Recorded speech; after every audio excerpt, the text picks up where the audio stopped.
Bom dia a todos. Alegria e satisfação, mais uma vez, participando aqui do Medinesp e trazendo um assunto muito importante da obra de André Luiz, do livro Ação e Reação, como o meu amigo Fernando falou, a ação do sentimento, dos débitos passados, da culpa. Vamos mostrar aqui o título: As dermatites bolhosas, autoimunes e a lei de causa e efeito. Vocês estão vendo aqui já uma ilustração de um pênfego foliáceo endêmico generalizado. Por que isso é importante? Nós temos os pênfegos localizados e generalizados, e os cronificados. Como tudo isto evolui? Porque em alguns é localizado, em outros é generalizado. E aqueles que se cronificam mediante o tratamento, seria só isto? E uma pequena homenagem à nossa querida Dona Aparecida, não é? Conceição, que fundou lá em Uberaba, não tive a oportunidade de ir lá ainda, o Hospital do Fogo Selvagem, aonde ela, com seu profundo amor, já nos deixou, já partiu para o mundo espiritual, atendia os portadores de fogo selvagem. E o livro em questão é Ação e Reação, pelo Espírito André Luiz, psicografia do nosso querido e amado Chico Xavier. Entendendo por este título as doenças bolhosas autoimunes como um aspecto aonde um sentimento de culpa está muito presente para quem lê o livro, nesses quadros, os débitos anteriores. Então, é a história de Martim, filho de Martim Gaspar, que André Luiz nos dá. Martim Gaspar era um fazendeiro muito rico. E aí, então, ele teve uma relação com uma escrava, e dessa relação nasceu o Martim.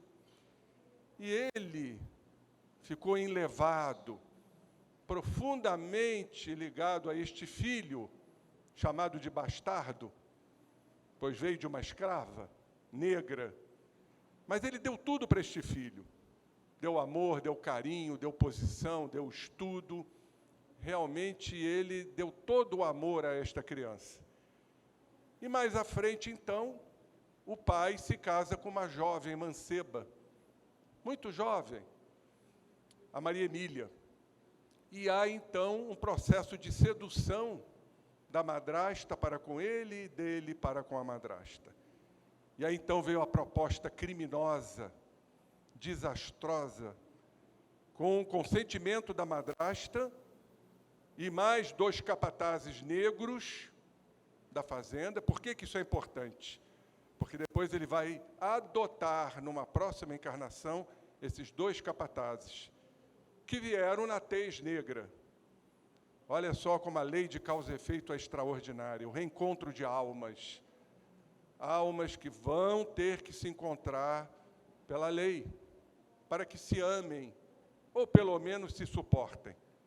Então, foram colocadas substâncias resinosas no leito do pai, após ter ingerido substâncias entorpecentes, e ali, então, o pai desencarna numa dor terrível, mas torna-se um profundo obsessor do filho, que já começa a manifestar, e isso é muito importante, amigos, porque a gente pensa, a lei de causa e efeito é para a próxima encarnação.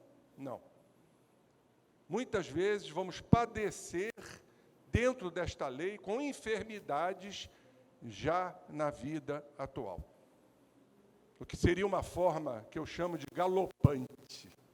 Então, ele começa a desenvolver, cria anticorpos através desses anticorpos lesando os antígenos antiepiteliais da pele, pois a pele é uma estrutura de senso-percepção, isso na mediunidade é muito importante.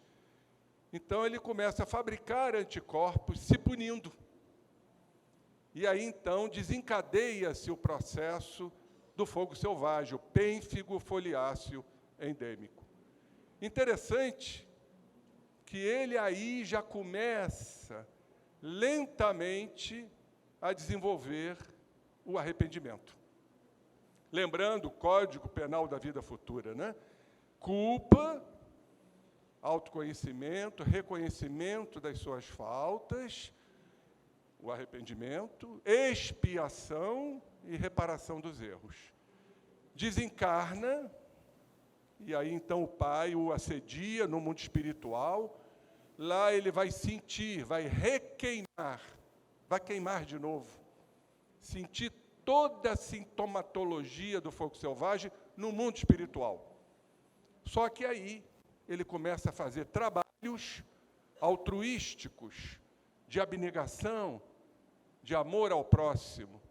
Isso tudo vai atenuando, porque como a doutrina espírita nos diz que o arrependimento alivia os travos da expiação. Não é uma lei matemática. Tudo vai depender da nossa escolha. Então, aí ele já começa a ter um arrefecimento, uma atenuação da sintomatologia, mas reencarna. Reencarna, e aí então, como Adelino Correia, também vai desenvolver um quadro de fogo selvagem. Mas vocês vão ver no livro, e eu vou apresentar aqui, que já é uma forma mais branda, mais localizada, mais cronificada, e passa por inúmeras dificuldades. Mas ele começa, então, a se unir ao bem, entra para a casa espírita, começa a fazer também trabalhos, dando continuidade ao que ele realizou no mundo espiritual, começa a fazer trabalhos no bem, trabalhos de abnegação e altruísmo, provocando um arrefecimento do seu quadro. Interessante, para a gente resumir, ele é abandonado pela mulher, para que pudesse valorizar tudo que ele não valorizou. Ele tem uma filha com esta mulher, que era a madrasta, naquela encarnação, que foi comparsa dele no assassinato. Adota 2 crianças negras, que são os capatazes. Vejam como a lei de causa e efeito é fenomenal. Então, a culpa, poderíamos dizer, em vários graus. A psicologia nos fala das culpas altruísticas, das culpas deontológicas, como um sistema de repetição. É o combustível da repetição. Tipo, já estou, porque a culpa é dolorosa.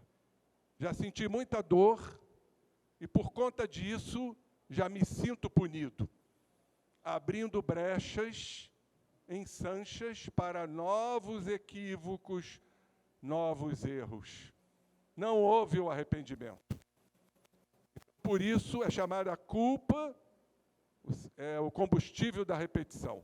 Enquanto não houver o auto-perdão, o reconhecimento das suas faltas, das suas transgressões, nós realmente não partiremos para o processo de reparação.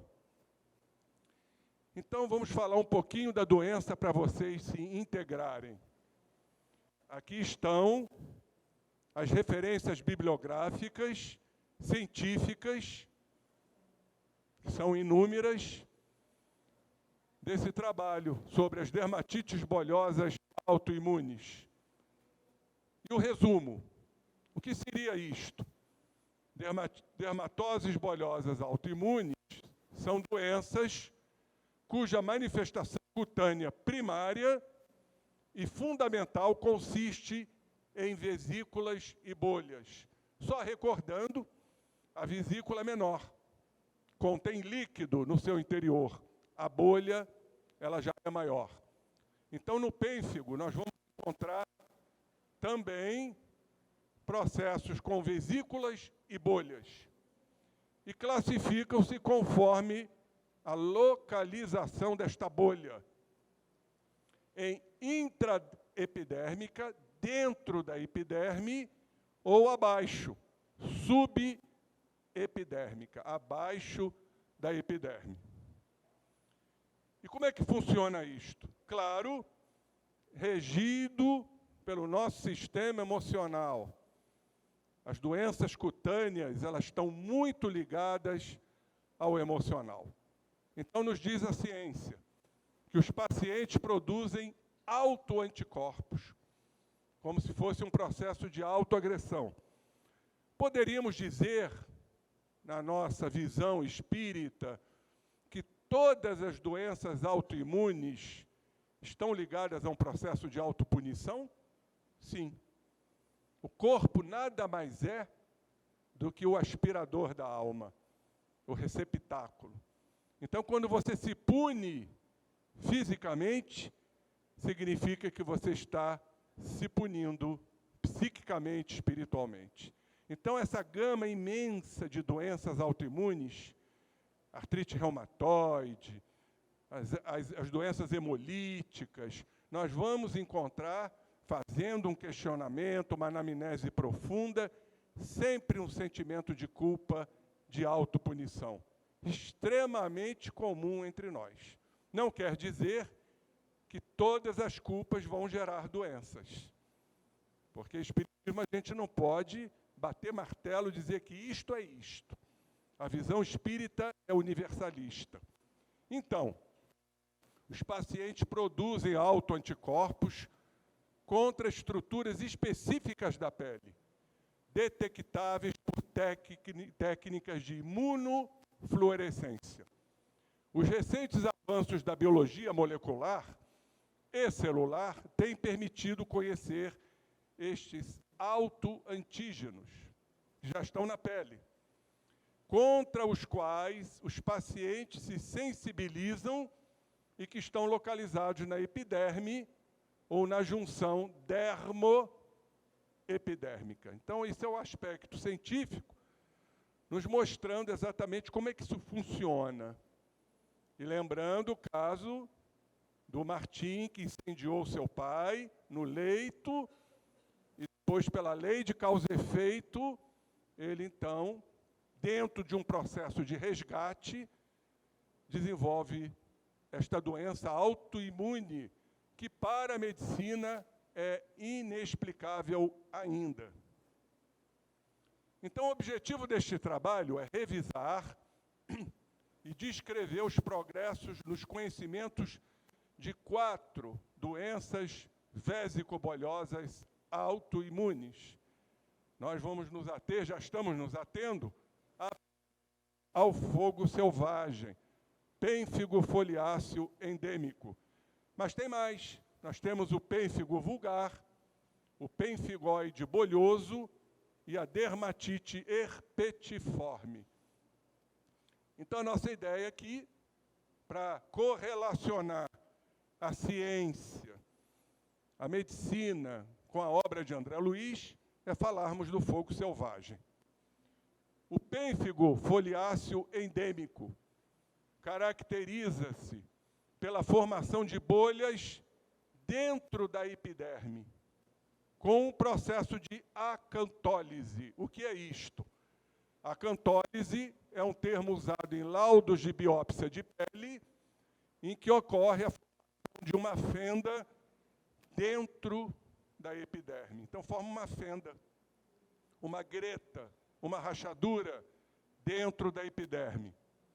Essa fenda passa a ser preenchida por uma coleção líquida, gerando bolhas de tamanhos variados.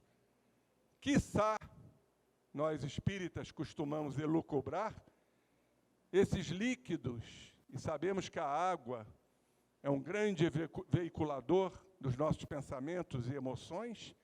Gente, isso é apenas uma elucubração. Quiçá, esta água dentro da bolha não traz os aspectos emocionais, psíquicos e espirituais da criatura, trazendo ali a culpa, fazendo exatamente esta interface entre o espírito, o perispírito e o corpo físico. E aqui, mais especificamente, a pele.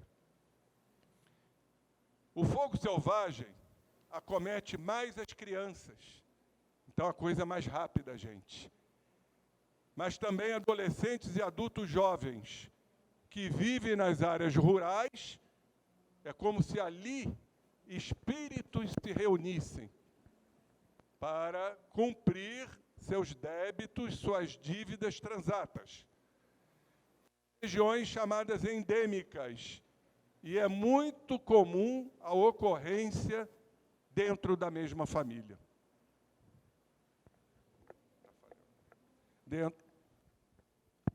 Dentro da mesma família. Então, a gente, como espíritas, já começamos aqui a fazer, né, criar essa teia relacional. São espíritos comprometidos que se reúnem, cada um trazendo a sua gradação dentro da mesma família. Bendita lei, não é? E só a reencarnação para entendermos tudo isso. Como é que é a patogenia? Ao se estudar a etiologia do fogo selvagem, é inevitável considerar 3 fatores. Importante ressaltarmos o imunológico, o genético e o ambiental. Como é que nós podemos pensar a respeito disso?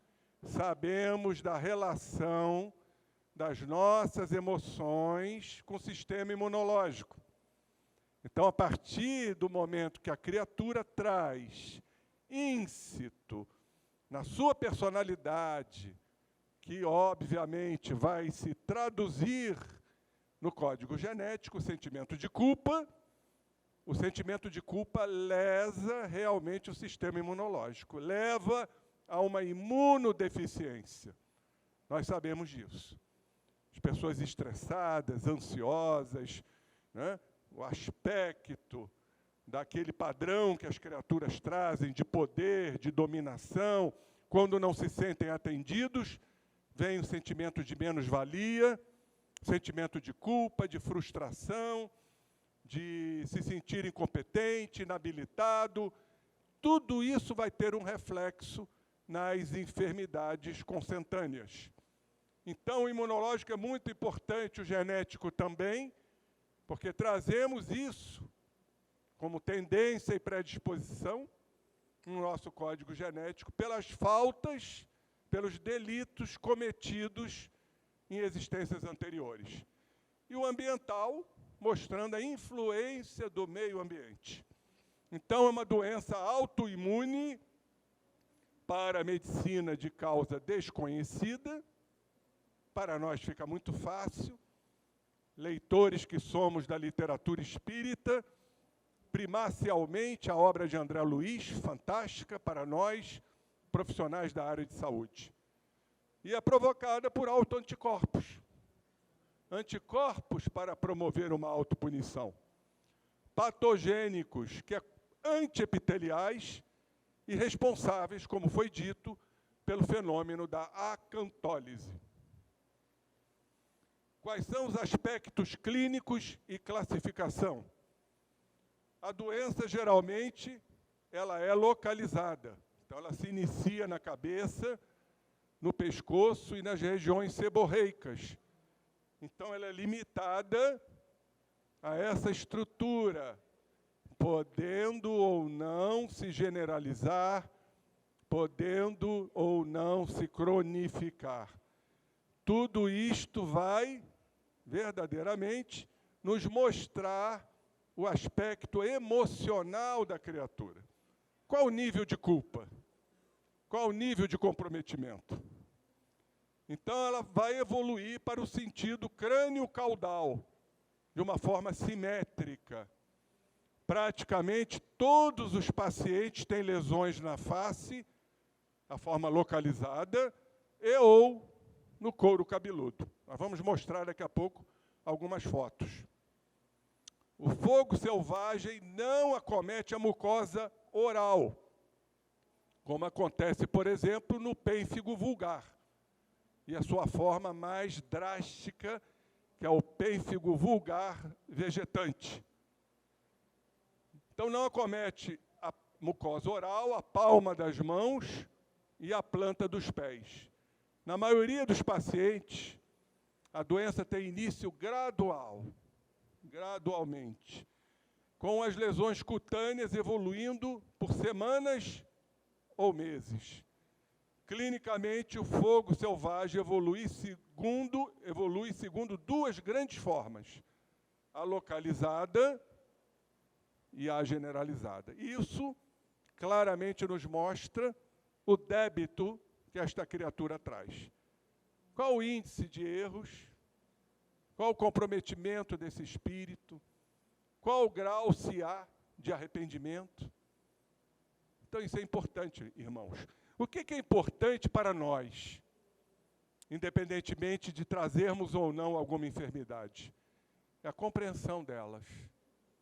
E, a partir da compreensão, a finalidade da doença, promovermos em nós a nossa transformação, a reparação, com todo o carinho, com toda a humildade, com toda a sinceridade. Certamente estaremos influenciando a nossa organização física. Então, evolui para essas duas formas. Na primeira, as lesões, em sua maioria, estão limitadas às áreas seborreicas da pele. A face, a cabeça, o pescoço e partes altas do tronco. A maioria dos pacientes, da forma localizada, permanece sempre com as lesões confinadas a essas áreas. E alguns, nos fala a medicina, podem apresentar disseminação das lesões que vão evoluir para a forma generalizada. Como a medicina vai compreender isto?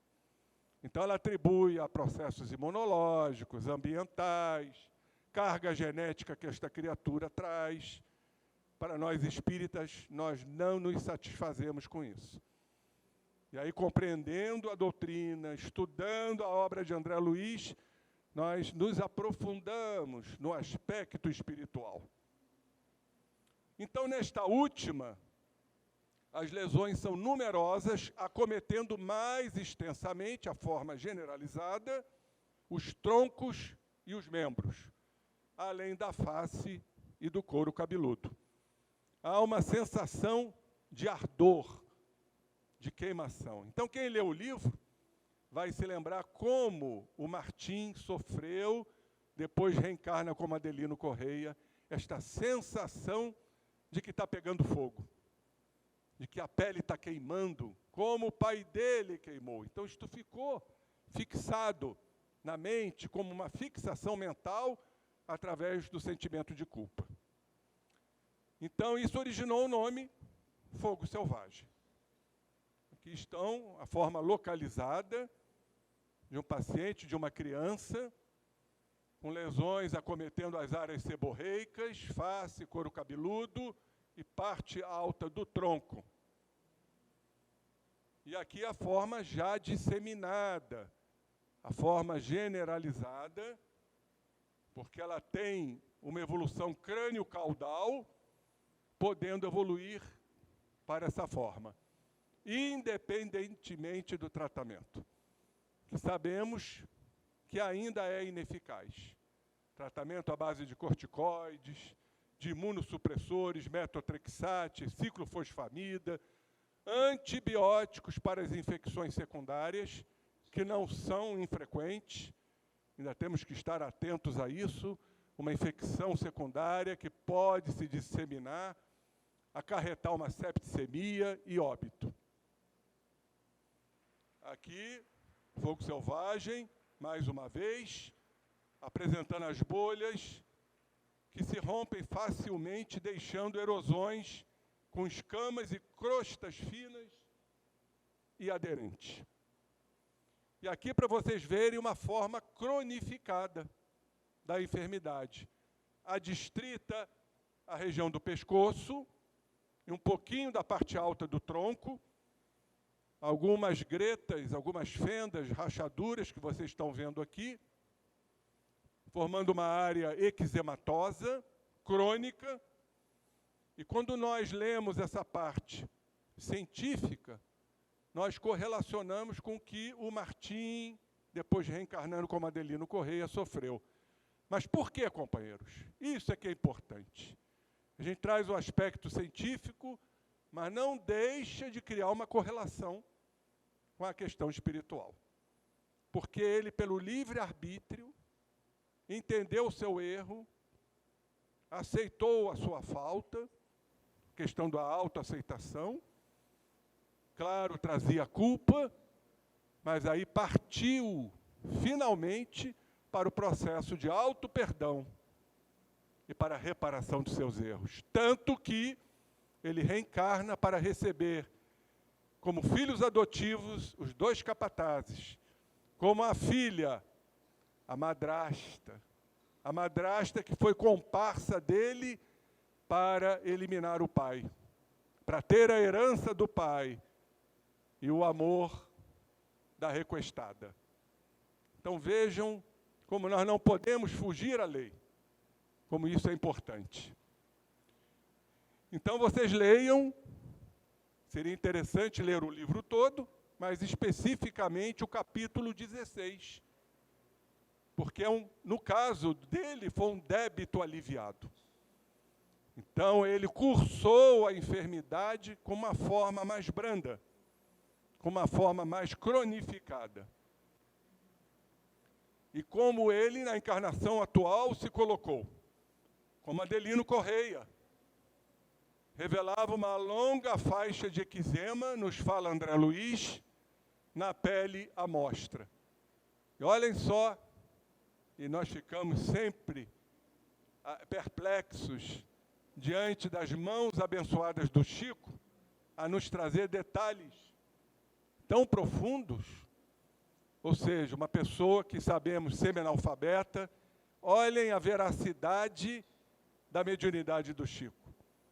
Como é que ele nos traz detalhes tão profundos que só a medicina e os médicos sabem. E diria mais, alguns.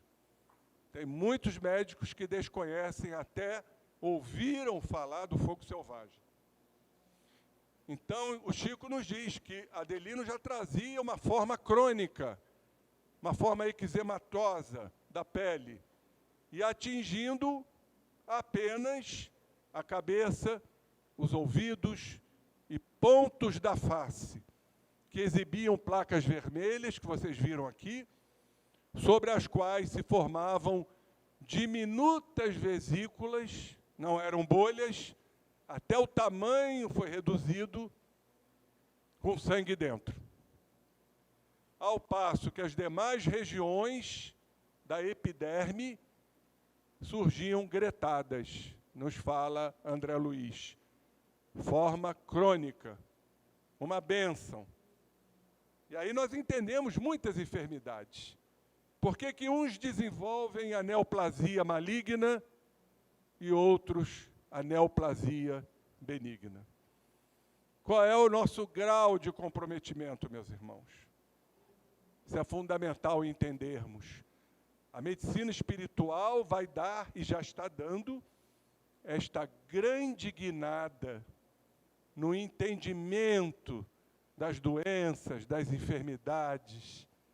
É realmente uma grande bênção, como a reencarnação é uma grande bênção. Nós vamos adiantar um pouquinho, que esse é um assunto muito interessante, para chegarmos no ponto culminante do amor, que, como diz o nosso querido apóstolo Pedro, no seu primeiro livro, o amor cobre a multidão de nossos pecados. Então nós vamos adiantar um pouquinho, porque eu queria encerrar com essa parte que é muito bonita e muito emocionante. Então nós vamos lá para frente, só um pouquinho de paciência, aqui eu falo da culpa.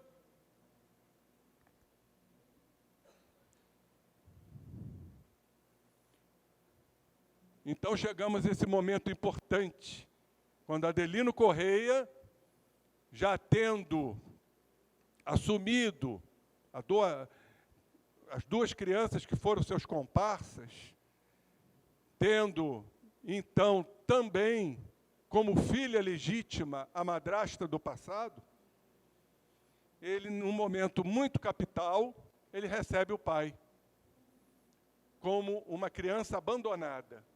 O mesmo Martim Gaspar, que foi assassinado cruelmente por ele. Vejam, companheiros, como isso é lindo, como a reencarnação é bela, como isso toca nossos corações para as aceitações que temos que ter. Então ele foi enlaçado por Druso, o dono da casa, ele saiu do leito, incontinente abriu a porta que comunicava o interior com a calçada externa, em cujas lajes, vigiado por amigos da mansão espiritual, pobre recém-nato vagia aflitivamente. Tomado de surpresa, Adelino Correia ajoelhou-se, enquanto o grande orientador lhe dizia com segurança, orientador espiritual: Adelino, eis o pai ofendido, aquele que ele matou, que ele colocou resinas para queimar o pai, para ficar com a herança e com a madrasta, bem mais jovem que o pai. Eis o pai ofendido que, enjeitado pelo coração materno, que ainda não mereceu, vem ao encontro do filho regenerado. Correia não lhe ouviu a palavra na acústica da carne, mas registrou-a no templo mental, como apelo do amor celeste que lhe trazia ao coração mais uma criança abandonada e infeliz. A terceira, porque ele adotou as duas crianças negras que foram seus cômpares, seus comparsas na encarnação malfadada. Tomado de alegria, para ele inexplicável, abraçou o pequerrucho com espontâneo gesto de amor e, após conchegá-lo de encontro ao peito, voltou para dentro gritando jubiloso: meu filho, meu filho. Silas, o mentor, entre Hilário e eu, André Luiz, comunicou-nos emocionado. Martim Gaspar, o fazendeiro, retorna à experiência física, asilando-se nos braços do filho que o desprezou. Olha, isso aqui, companheiros, a gente poderia botar num quadro, emoldurá-lo, porque muitos de nós vamos nos situar nessa condição. Quantos rebentos não voltam para dentro do nosso lar, que são os nossos desafetos do passado? Esse aqui foi adotado, foi abandonado na soleira da porta. Então vejam como tudo cumpre a lei maior, a lei de amor, a lei onde as criaturas vão ter que obrigatoriamente se unir, porque o grande determinismo do Pai é o amor. É ali, mergulhado, nesse sentimento maior que rege nossa existência, que rege a vida material, que rege os astros, os sóis, as estrelas, as galáxias. É a energia que sustenta tudo isso é do amor. O professor Jorge Andréa, meu querido amigo, ele dizia na sua obra que todos nós somos nutridos pelas energias divinas. Então há um processo de interpenetração, ainda não de mesclagem, porque não estamos distantes do Pai. Apenas as nossas energias ainda são incompatíveis com as energias divinas. Quando entendemos o que a Irvênia falou agora há pouco aqui, do pertencimento, ou seja, nos pertencemos Pertencemos ao Pai, assim como o Pai nos pertence. É o novo paradigma da vida, a visão sistêmica da vida, em que temos que entender, porque somos irmãos, embora muitos não queiram, é a fraternidade que há de imperar.